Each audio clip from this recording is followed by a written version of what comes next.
গল্প করব, ভূতের গল্প। ভূতের গল্প বলবো। একটা রাত্রে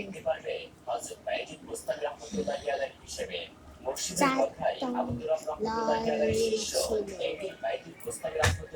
ছিল, সেইখান দিয়ে একটা মানুষ হেঁটে যাচ্ছিল কবরস্থান সামনে দেখতে পেল।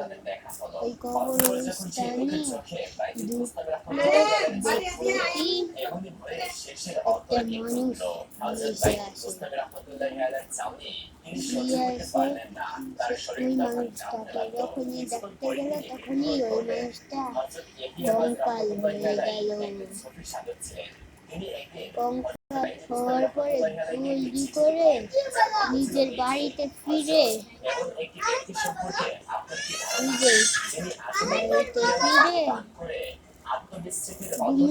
ঘুমিয়ে পড়ল। ঘুমানোর পরে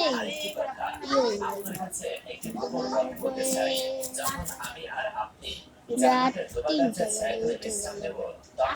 আওয়াজ তারপরে ওই মানুষটা ভয় পেয়ে গিয়েছে।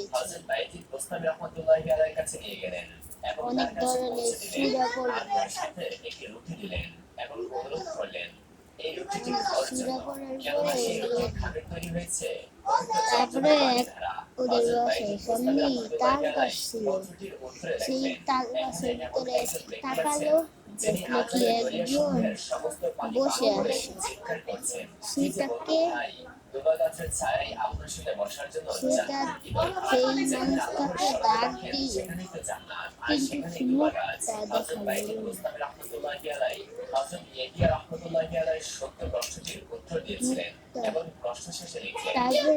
তারপরে ওই মানুষটা তাকালো ওর দিকে, রক্ত মাখা লাল চোখ, রক্ত মাখা মুখ, চোখ, দাঁত।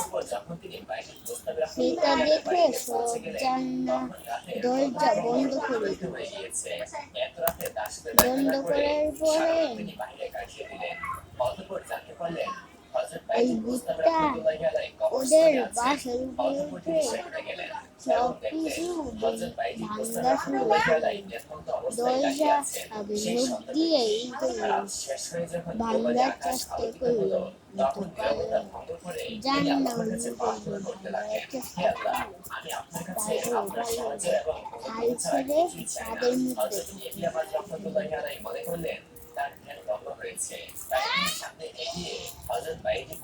মধ্যে এটাই শেষ।